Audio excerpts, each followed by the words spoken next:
Kan jy dit hoor, soos die branders breek van Victoria Bay tot in Gouritsmond? Kan jy dit sien soos die son opkom en skyn oor die Ou Tenikwa berge? Beleef jy dit? Die tuinroete, 'n plek waar God regeer. Mense wat 'n verskil maak met geloof, liefde en hoop. 'n Streek wat God ken, mense liefhet en hulle wêreld vernuwe. Habakuk 2 vers 14 sê, die aarde sal gevul word met die kennis van die heerlikheid van die Here, soos die waters die seebodem bedek. Welkom by Doxadeo Tuinroete.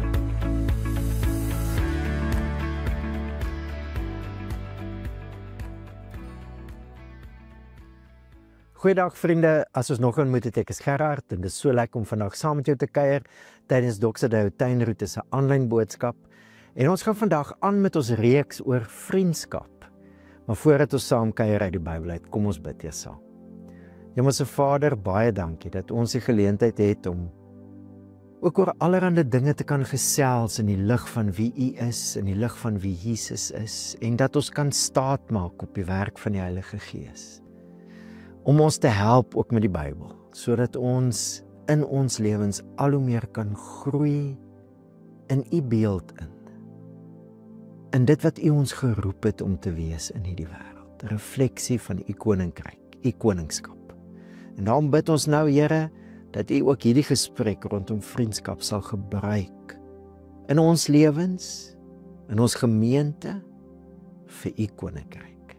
In Jesus se naam bid ons dit. Amen.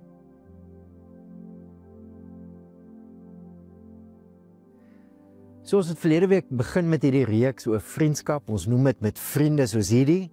Natuurlik het ons nou 'n ander deel van daai spreekwoord, nee, met vriende soos die het jy nie vyande nodig nie. Maar dit is nou nie waaroor ons praat. Ons praat regtig oor vriendskap. En ons weet almal uit ons lewens uit, en ons het laasweek hieroor gesels, dit raak al hoe meer belangrik in die samelewing waarin ons nou leef, waar eensaamheid toeneem en allerlei uitdagings as dit kom by menswees. Ons almal weet in ons lewens dat vriendskap belangrik is. En tog, as ons daaroor praat in die kerk, in Christelike kringe, is dit asof dit nie so 'n belangrike tema is nie. As ek nou moet dink uit ons eerste week uit, toe ons nou gesels daaroor in die gemeente, ja, mense het gedink dit is sinvol, dis waardevol, maar dis nie iets waaroor ons eerste dink, of tweede dink, of selfs derde dink, as ons dink oor belangrike dinge in ons geloof nie. Vriendskap. En tog is dit 'n no-brainer. Ek bedoel, dink net daaraan, God is ons skepper.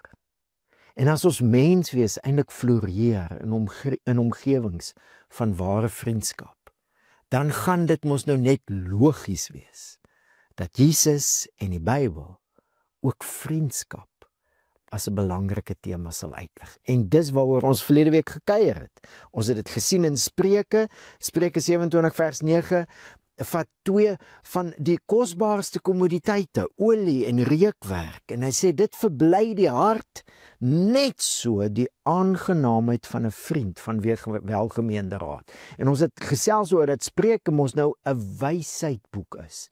Spreuke nooi ons om 'n lewe van wysheid te ontdek, en deel van 'n lewe van wysheid is 'n lewe waar jy jou lewe ook belê in vriendskappe. En natuurlik is wysheid nie net die boeke in die Ou Testament, Spreuke, Prediker en Job nie. Wysheid en Jesus en ek en jy, ons lewens gaan hand aan hand. In 1 Korintiërs 1 vers 30 skryf Paulus, maar deur hom is julle in Christus Jesus, wat vir ons geword het, wysheid uit God. Jesus is vir ons 'n wysheid lewe. En dis die lewe wat ons nou in Christus het. En daarom het ons verlede week gesien, selfs in Jesus se lewe is vriendskap 'n baie groot tema. Hy sê vir sy disippels, ek noem julle nie meer slawe nie, want 'n slaaf weet nie wat sy eienaar doen nie. Ek het julle egter vriende genoem. Jesus noem sy disippels vriende. En ons het verlede week hier geëindig en ek hoop jy kon dit in die week wat verby is gaan doen. As jy dit nie kon doen nie of nie gedoen het nie, vat dan tyd hierdie week. Gaan sit met hierdie skrifgedeelte Johannes 15 van vers 13 tot 17 en gaan dink jou in daai gesprek in daai vriendekring. Kan jy? Verseker kan jy. Want jy is die een vir wie Jesus sy lewe gegee het. En wat sê Jesus? Groter liefde as dit het niemand nie, dat iemand sy lewe aflê vir sy vriende. Jesus het sy lewe vir jou gegee. As jy in Jesus glo, noem Jesus jou sy vriend. En as jy nog twyfel, lees verder. Jesus sê, julle het my nie gekies nie, ek het julle gekies. Het Jesus jou gekies? Efesiërs 1 maak dit baie duidelik. Daar staan, soos hy ons in hom uitverkies het. Efesiërs 1 vers 4. Jy is uitverkies. Jesus het sy lewe vir jou gegee. So as jy in Jesus glo, noem Jesus jou sy vriend. Ons het so groot geword met wat 'n vriend het ons in Jesus. En dis waar. Maar Jesus sê, met vriende soos hierdie. Jesus noem jou sy vriend. En as jy dit nou nie in die week kon doen, wat verby is nie, gaan doen dit dan die week. Gaan dink jou in daai gesprek in daai vriendekring, want jy is ingesluit. En hoor dat Jesus nie net jou vriend is nie, maar dat hy jou sy vriend noem. En vriende, ek dink 'n klomp dinge gebeur wanneer ons regtig hierdie waarheid mediteer, herkou, herdink, dit oorweeg. Regtig kyk na wat Jesus hierso sê. Het jy al ooit na 'n mooi uitsig gekyk? As mense 'n mooi uitsig sien, kyk jy mos nie net vinnig nie. Jy staar. Die Engels gebruik die woordjie in die Bybel baie keer behold. Wanneer ek en jy behold dat Jesus jou en my sy vriende noem, gebeur daar 'n klomp dinge. Vir my sit dit nommer 1, my verhouding met Jesus in 'n heel nuwe perspektief. Hy is nie net my vriend nie, ek is sy vriend. Hy kies my as sy vriend. Dit sit 'n nuwe waarde aan my lewe, die waarde wat Jesus aan dit heg. Maar dit sit ook vriendskap in 'n nuwe lig. Dis iets wat heilig is. Dis iets wat God uitgedink het. Dis iets wat Jesus baie belangrik ag, wanneer hy ons sy vriende noem. Vriendskap is nie net 'n baie belangrike deel in ons lewens, van ons lewens nie. Vriendskap is 'n baie belangrike deel in ons geloof. En dis eintlik iets soos 'n geskenk wat God vir ons gee. Ek dink nou aan daai storieetjie van die oupa wat vreeslik opgewonde vir sy eerste en enigste kleinkind op daai stadium 'n geskenk koop. Die kind is nou groot genoeg om nou 'n properse speelding te kry vir Kersfees. En hulle het nou die familieete en hulle gee nou eers die geskenke en die kind maak oop. En hulle gaan staan buite as familie en later dink hy, jy gaan net gaan kyk of die kind hom nou met hierdie nuwe speelding speel en hoe lekker die kind speel en hy is so opgewonde om te sien en kom in die sitkamer en daar staan die geskenk, die speelding wat hy gekoop het op die tafel. En toe hy nou baie teleurgesteld is daaroor en hy soek nou die kind, hoor hy die kind speel hier agter die rusbank en toe hy so oor die rusbank kyk toe, speel die kind met die boks waarin die geskenk gekom het. Baie hartseer.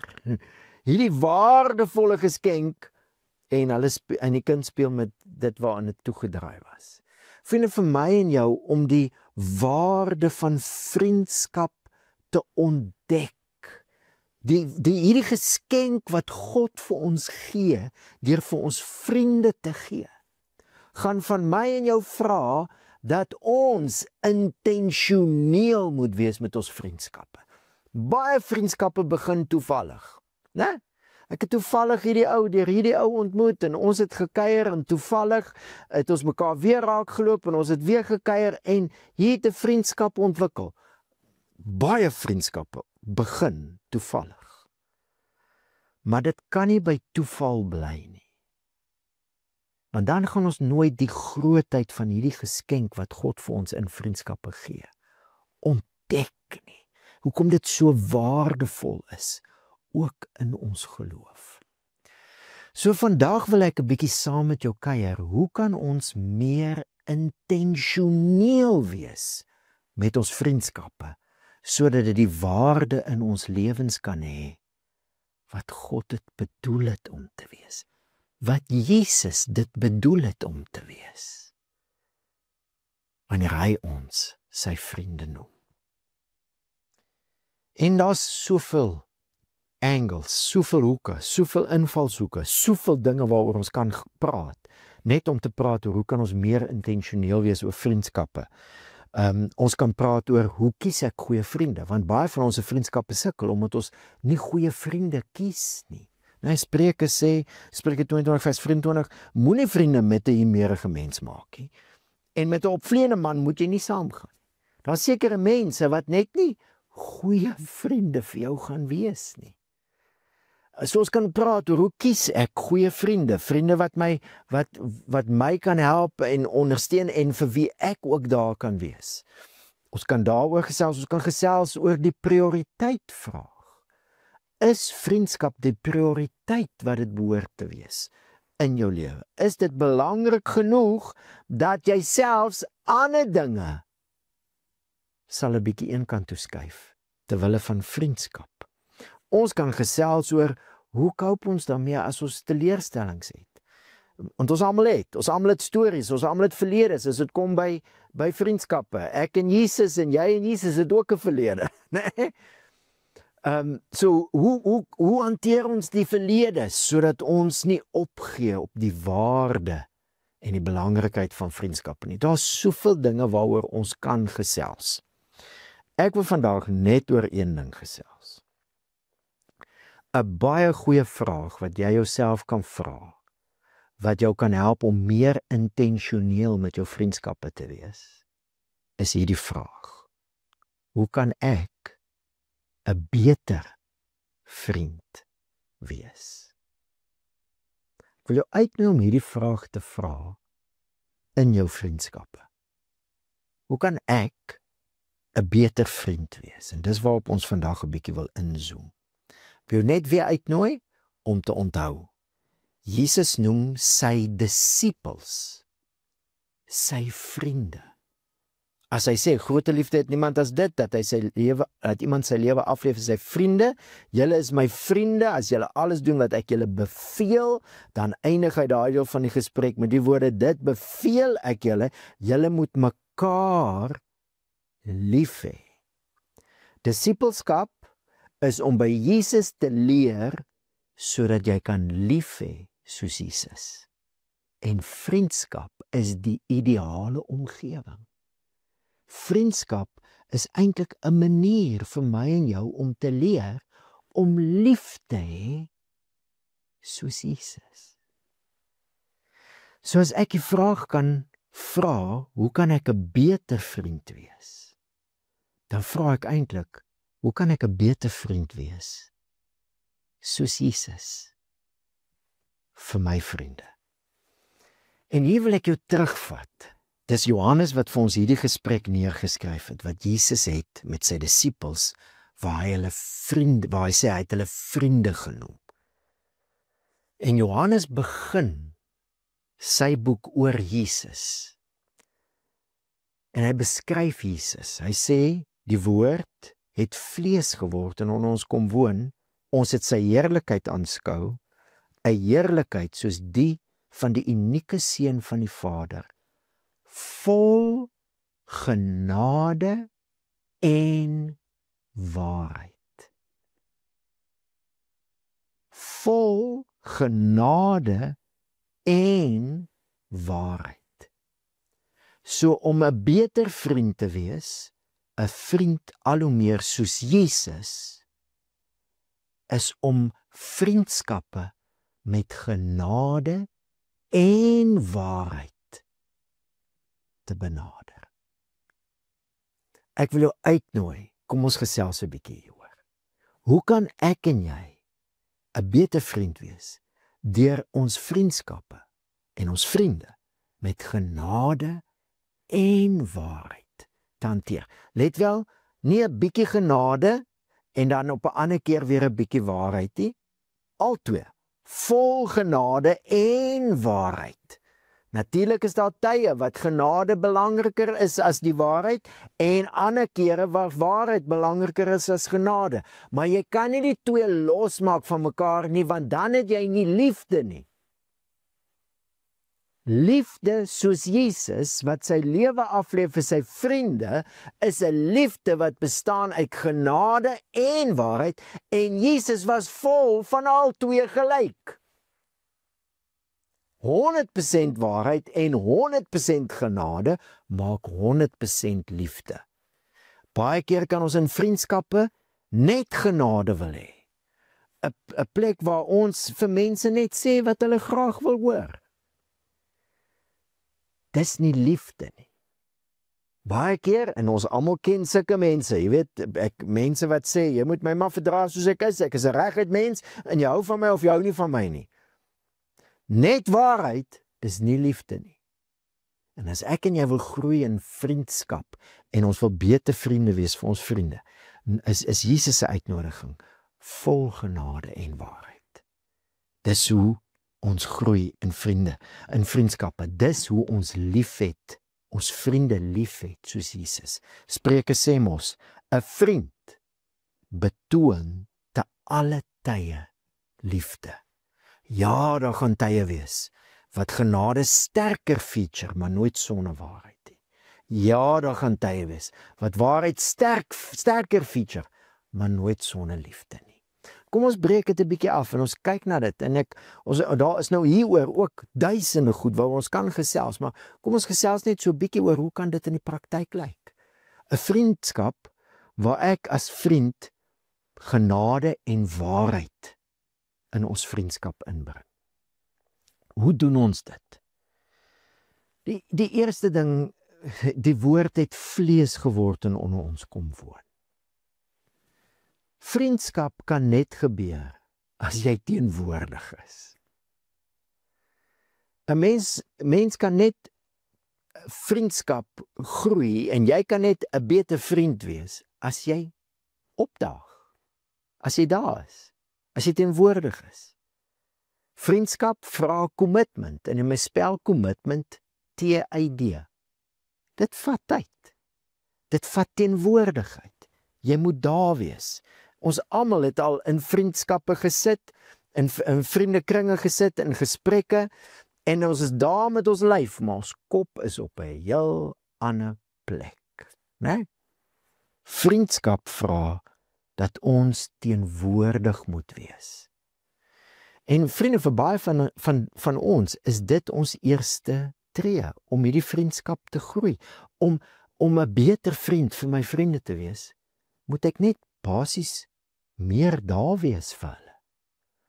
'n Vriend betoon te alle tye liefde. Alle tye, goeie tye, om daar te wees vir vriende in goeie tye. Dit is vir my interessant hoe baie keer dit nogal moeilik is vir ons. Dit lyk vir my baie keer is vir ons makliker om in moeilike tye daar te wees as in goeie tye. Waar iemand vreugde het, om regtig iemand se vreugde te deel met hulle, bly te wees saam met hulle. Hoe sê Paulus, as een lid bly is al die lede bly, iets van dit.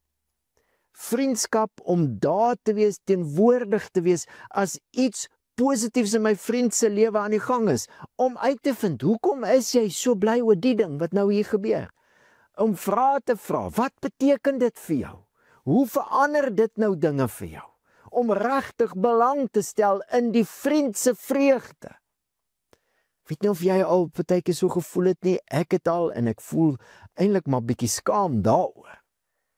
Maar partykeer as dit goed gaan met ander mense, is my eerste indruk, maar dan gaan dit seker nou slegter met my. En dit is nie so nie. Vriendskap is 'n uitnodiging om uit my eie klein lewetjie uit te klim en regtig deel te neem aan ander mense se vreugde. Bly te wees saam met hulle. En natuurlik is dit ook om jou vreugde te kan deel. Om te kan sê, hierdie ding het nou gebeur en dis vir my fantasties want X, Y en Z. Dis wat nou in my kop aan die gang is omdat dit nou gebeur het. Vriende betoon liefde te alle tye, ook moeilike tye. Nee. Moeilike tye, swaar tye, om daar te wees. Partykeer net om te luister, nie om dinge te probeer fix nie.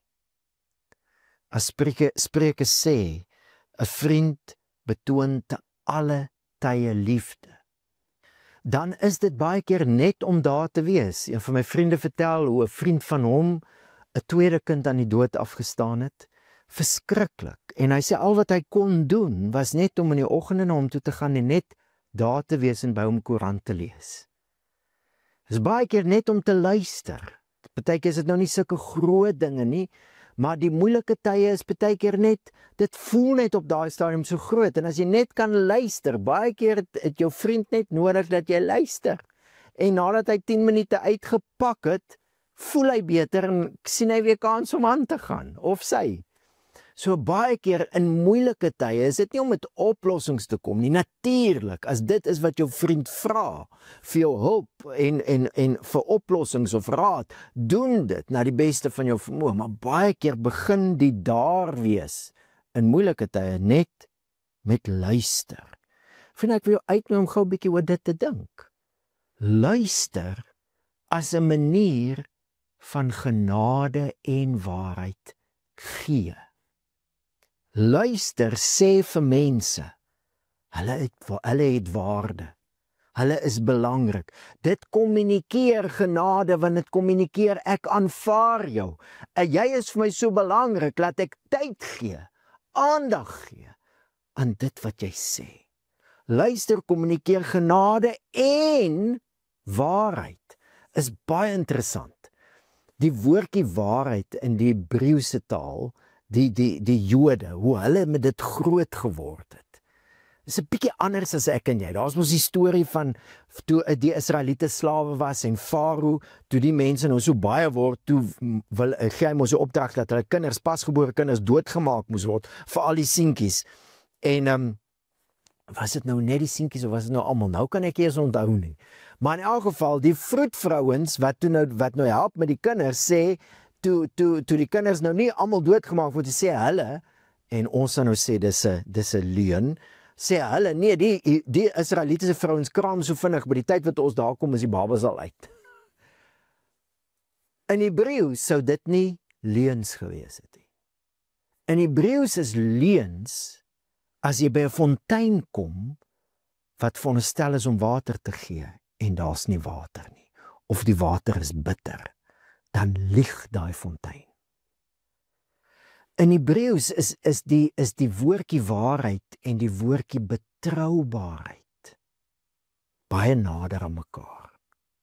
Dis betroubaar. Die oomblik as ek luister na iemand, dan kommunikeer dit. Jy kan my vertrou. Ek is hier vir jou. Nie met 'n agenda nie. Ek is hier vir jou.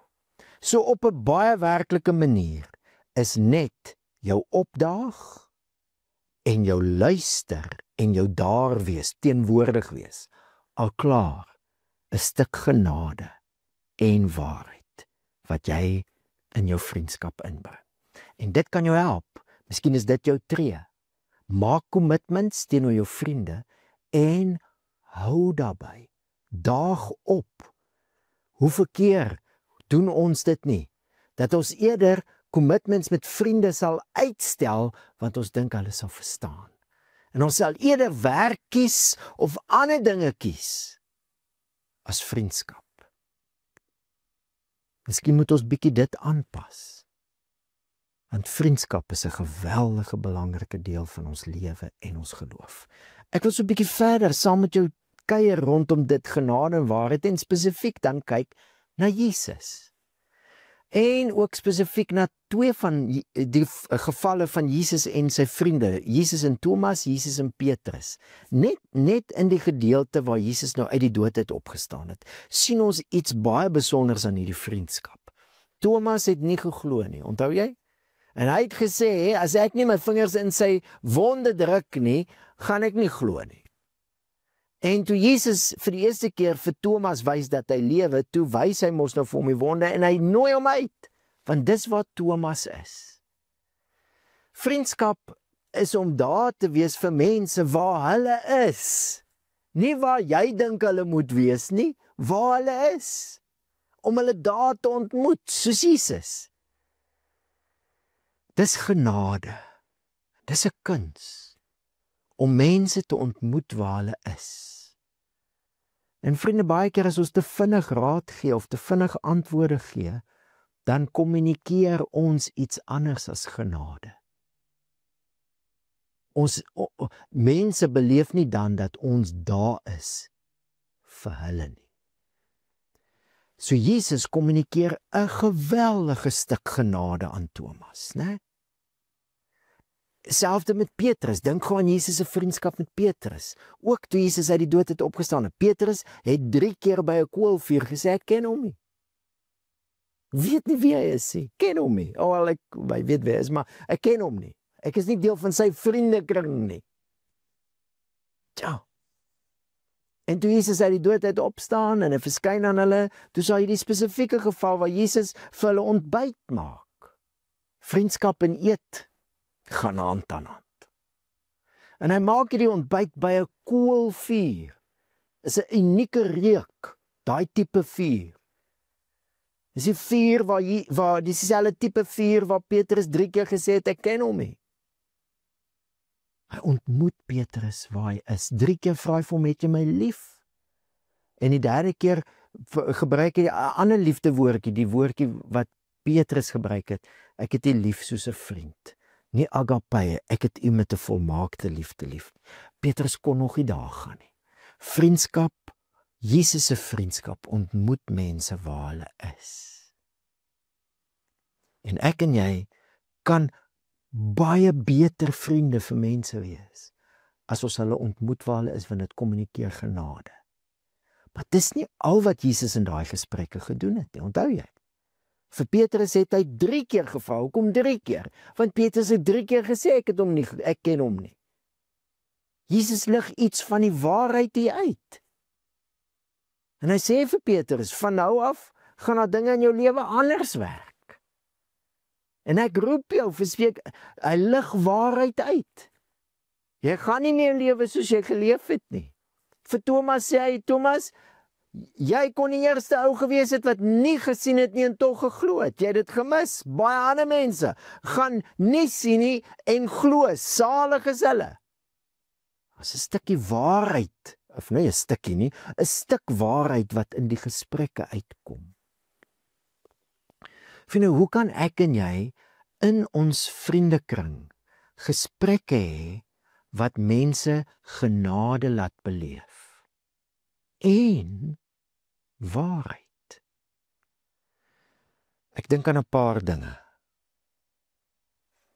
Spreuke sê, op 'n vriend wat jou seermaak, kan jy reken. Iemand wat jou haat is oordadig met seisoene. Faithful are the winds of a friend, but the kisses of an enemy are deceitful. 'n stuk waarheid en 'n stuk genade wat ons in ons gesprekke inbring, in ons vriendskappe. Hoe kan dit wees? Ek dink dinge wat genade kommunikeer, is as jy vir mense sê wat hulle vir jou beteken. Wat jy van hulle waardeer. As jy vir mense woorde van bemoediging kan gee, wat sê, go for it, ek glo in jou. as jy sulke dinge kommunikeer, baie keer is ons ongemaklik om sulke goed te sê in vriendskappe. Maar dis juis dit wat vriendskap na 'n dieper vlak toe kan vat. Ek dink dit kommunikeer geweldig baie genade wanneer ons vir mense sê, ek het jou nodig. Ek het jou nodig. Met ander woorde, wanneer jy vir mense sê, jou vriende sê, dit gaan nie goed nie. Ek dink dit kommunikeer genade en waarheid. Dit skep 'n ruimte waar mense daar vir jou kan wees. Kan jy gou 'n bietjie daaraan dink? Dis een van die selfsugtigste goed wat ek en jy kan doen. Om nie vir 'n vriend te sê as dit sleg gaan nie. Want jy ontneem hulle daai geleentheid, daai stuk genade om daar te wees vir jou. Ek dink dit kommunikeer geweldig baie genade en waarheid wanneer ons kan erken dat ons verkeerd was. Wanneer ons kan jammer sê. En nie net jammer, ag kom ons gaan aan nie. Jammer, ek het dit gedoen en ek wonder hoe dit jou laat voel het. Ek is jammer daaroor. Ek het na die tyd hieroor gedink en ek gedink dit was ongevraagd. Om jammer te kan sê, skep 'n omgewing van genade en waarheid. Dit skep 'n omgewing van vertroue. Geweldige vertroue. En ek dink ook so, as ons vir mense vra, is ons vir mense kan sê, vir vriende kan sê, ek het jou nodig, hoe Jesus gesê, ek is tot die dood toe benoud vir sy vriende, bid saam met my. Ek is tot die dood toe benoud. Ek dink daar's min dinge wat vertroue soveel bou, soos jy so iets, waar ons eerlik kan wees, waar ons eg kan wees.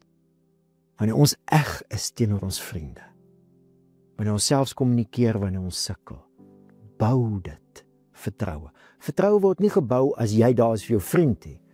Vertroue word gebou wanneer jy vir jou vriend vra, wees daar vir my. Genade en waarheid. Johannes het na Jesus gekyk hoe hy met Thomas gewerk het, gekyk hoe hy met Petrus gewerk het, gekyk hoe hy in sy vriendskappe gewerk het, hoe hy met almal gewerk het, hoe hy met alles gewerk het. En hy som dit op. Genade en waarheid. Vir my en jou om 'n beter vriend te wees, dink ek daar's nie 'n beter manier as om Jesus te volg in genade en waarheid nie.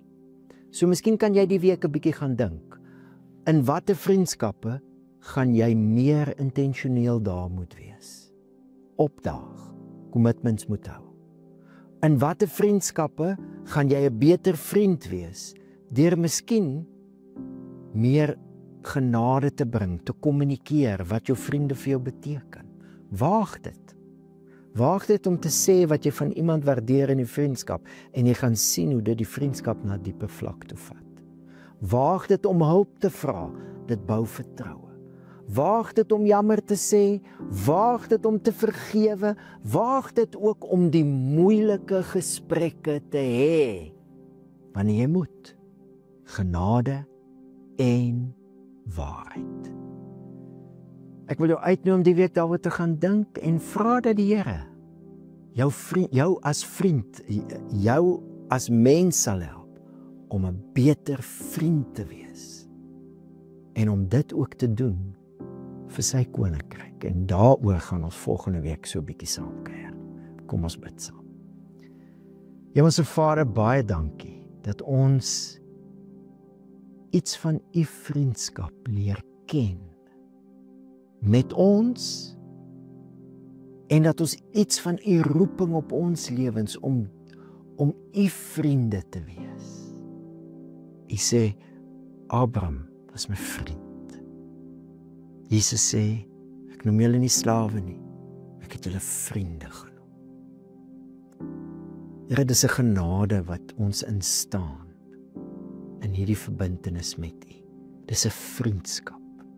En Here, Help ons om hierdie genade en waarheid wat ons in Jesus sien. Help ons om daai kuns aan te leer in ons vriendskappe. Heilige Gees, lei ons in dit, leer ons in dit, sodat ons beter vriende kan wees en gebruik ons vriendskappe vir U koninkryk. Ons bid dit in Jesus se naam. Amen. Dankie vriende, dit was lekker om so saam met jou te kuier en ons kuier dan weer volgende week saam wanneer ons hierdie reeks afsluit.